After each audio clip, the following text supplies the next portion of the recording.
The men's heavyweight double sculls. In lane 1, Australia, host nation. In lane 2, Bulgaria. Lane 3, Austria, going very fast this year. In lane 4, East Germany, the new young pretenders. And lane 5, the reigning world champions, Norway. And in lane 6, USA. And there are East Germany, with Thomas Lang at bow, reigning world champion in single sculls. And Martin, why do you think he's gone into the double here? Well, I think Langer's had a pretty tragic year with the revolution in East Germany. According to reports, his father was a member of the security police and actually committed suicide after the revolution, which has been a great personal tragedy for him. He's had to change his lifestyle from that of a great sporting champion and concentrate on his medical studies. So it's something of a miracle that we see him here at all this year, Dan. Well, he is unbeaten since even as a junior. He's not really been beaten at all, has he? No, he's never lost a race in a World Championships. He's only ever finished first, and I don't think he intends anything different this year. Certainly from their form in the semi-final, which they won magisterially, I think they've got to be favourites for this race. Who then are the people who are going to push them? Obviously the world champions, Norway, who are in lane 2 there. That's right. Norway's form been a bit indifferent. They've done very well winning in Amsterdam early season, but I think the favourites here to push East Germans are going to be the Austrian double. They've certainly impressed me all week in their paddling, look very, very sharp. And the Australian home crowd really rate this double of Peter Anthony and Paul Reedy. They reckon they're going to come up with a medal. Well, Peter Anthony was a lightweight oarsman in 1977, so he's been on the scene for a long, long time. He's moved up to heavyweight. He was in the Olympics in Seoul, and he was 4th last year, and they're moving very well out there. They're now, in fact, just heading these Germans there as they come up to the first 500 metres.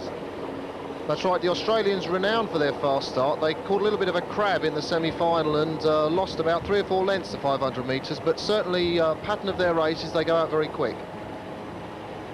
It's still that rough water. They're catching blades all the time. That's right. I think if you compare this shot with the lightweight doubles, you'll see them going through it much more cleanly. Certainly excellent technique from Langer there, the master technician. But there's the lightweight Peter Anthony at bow, gold medalist as a single sculler, lightweight single sculler 4 years ago. And they are still heading these Germans, and just there in the picture, Austria in 3rd position. That's right, a pretty typical double sculls race at the moment. The Norwegians usually come from behind, so don't expect anything from them in the first part of the race.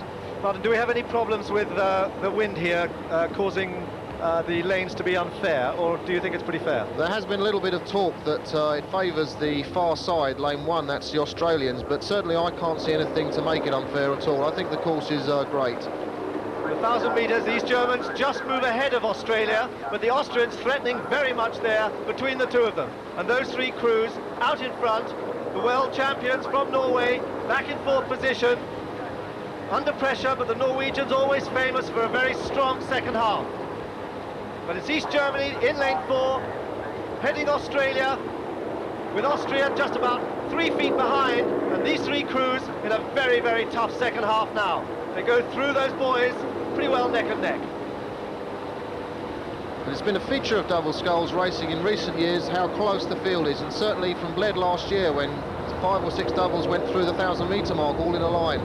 This year's no exception. One notable exception from this lineup are the world silver medalists from Holland, Florin and Rieks, who won the Olympic medal 2 years ago. They didn't make the final. Martin, what happened to them? That's right, they've had a bad season since Amsterdam Regatta. I think a few personal problems in the crew, and that hasn't helped their preparation. Certainly they've been preparing in the shadow of the Dutch world champion quad. Well, the Austrians have now moved ahead of East Germans. Austria, who came 3rd last year, they've moved ahead of East Germany. And just look at those Norwegians trailing at the back of the field. That's the world champions there, seem to be out of it. Australia trying to hang on, trying to move past these Germans, but the Austrians have just sailed past these Germans. They've got 3/4 of a length already, and there's nothing these Germans can do about it. Don't write Langer off yet. He's not finished with this race, Dan. He definitely doesn't want to finish 2nd in this race. The whole of these German team desperate to finish on a high note.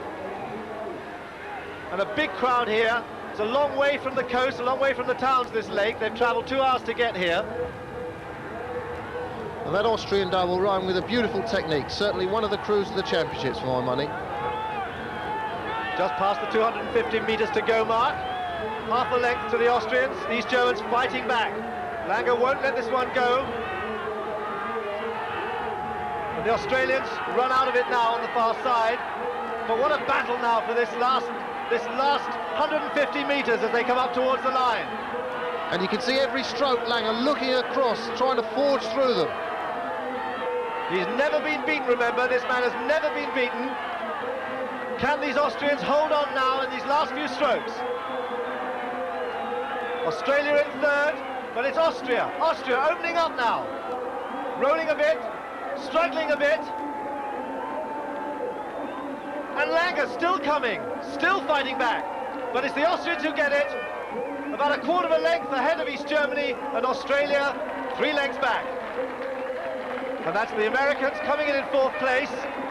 And they have pushed past Norway, the last year's world champions, and they're the Austrians celebrating that extraordinary victory. So Austria take it from East Germany by 0.71 of a second.